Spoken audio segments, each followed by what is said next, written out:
So I feel like this is one of those episodes where if you love Star Trek, you're going to love this episode. And if you're someone who is an on again, off again sort of semi fan of Star Trek, this is probably going to be a polarizing episode in the same way that the musical episode was, and in the same way that people are already freaking out about the next season episode that they've been promoting, which is going to have puppets um, taking the place of the main characters, which I can't wait for. It's going to be awesome to see puppetry in play.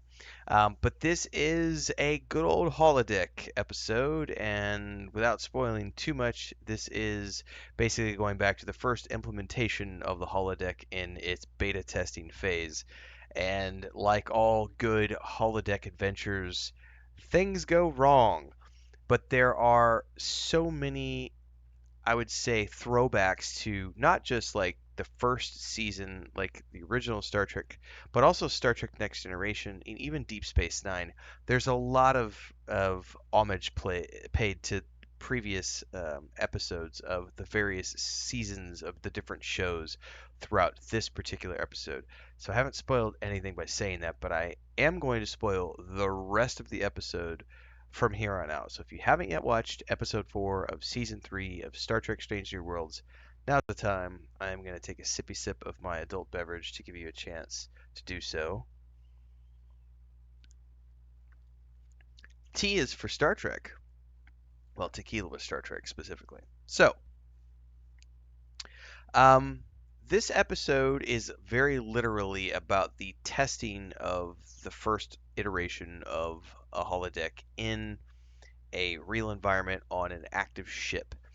And the theory is that Singh is gonna she's gonna run this test as the chief security officer, right?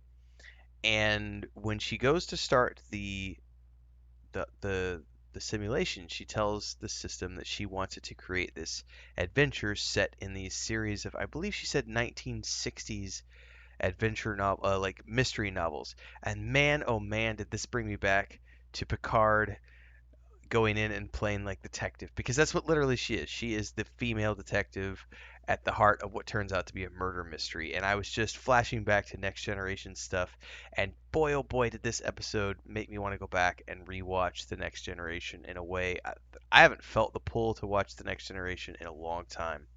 I just redid Deep Space Nine probably 8 years ago, 7 or 8 years ago. I haven't rewatched Next Generation in probably like 15 years. It's been a long time.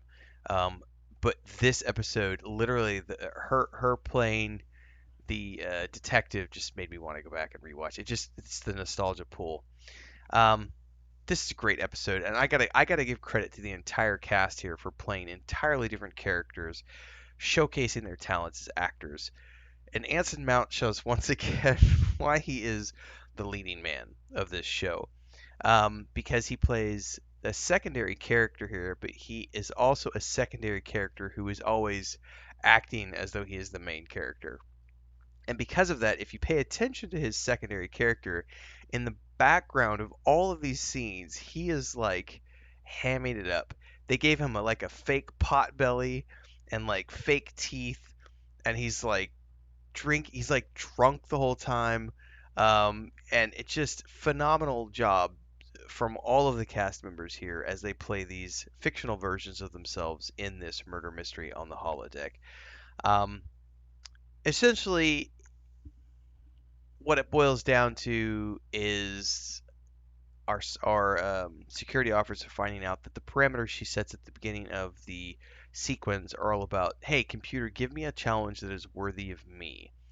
And she goes throughout this whole murder mystery thinking that it's one of the people in the holodeck mystery before she finally realizes that the the the um, the opponent that it gave her was actually a holographic version of Spock.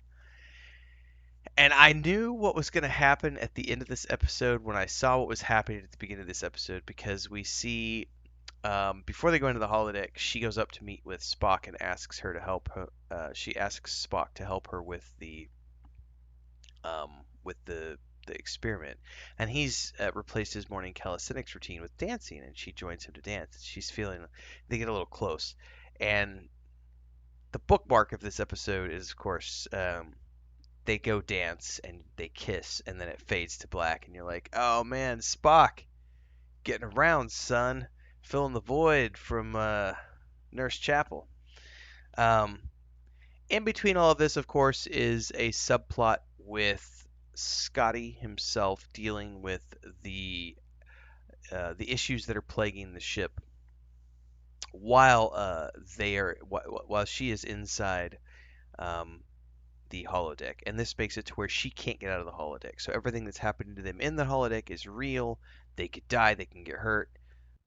Quick commercial break, everyone, to celebrate and give thanks to all of these amazing people who keep me on the air full time. Really appreciate the support.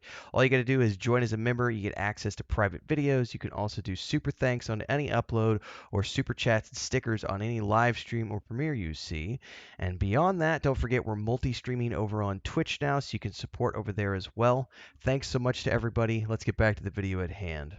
Um, and they have to figure out how to solve this mystery on the outside in the ship while she's inside the holodeck so that she doesn't actually get hurt or killed or, you know, other things happen. So, Scott plays a pretty significant role in the background of this, ends up solving, you know, this issue that comes about.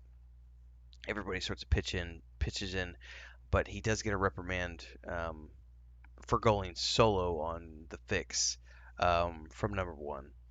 She's like, look, you know, this is, you know, you're part of a crew here and you're part of a team and you need to be a team player. So shape up or ship out, essentially. And of course, by the end of things, you know, everybody gets out safely, you know, and the experiment is concluded and they decide that the holodecks are not safe for use yet. They need to be stored away somewhere safe until further testing can be done. And of course, we know that holodecks eventually become mainstream, especially by Deep Space Nine. Um, and it's one of the most, for me, it's one of my favorite aspects of the concept of Star Trek is the holodeck because as someone who is a creative who has published a bunch of books and written a bunch of articles and created video games, and I've done a ton of creative ventures in my time professionally. I've always loved the concept of being an author of a holodeck adventure, a holodeck story. I've always found that to be a fascinating job that could potentially exist one day when we get virtual reality to the point where, you know, and the tools are all there where one person can have a drag and drop menu where they can pull all these things together, and with the help of AI, they can create a holodeck adventure. And this is the beginning of that in the Star Trek universe, is this particular episode. So, phenomenal time. Great job from all of the cast, but particularly Anson Mount. I have to give credit to him for his portrayal of this crazy showrunner who gets fired off his own show and the way he deals with it. But just the the teeth and the the pot belly and everything. It was incredible to see him doing a comedic role, a very dramatic, overly dramatic comedic role. It reminded me a little bit of Jeremy Irons in that horrible D&D movie from the early 2000s where he just went over the top with his hammy performances.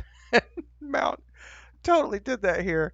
Um, yeah, man, I really liked this episode. It was a lot of fun. Love to hear your thoughts. Drop them down below. Like, subscribe, hit the bell icon so you never miss an update. And I'll see you guys next week for the next episode of Star Trek Stranger Worlds.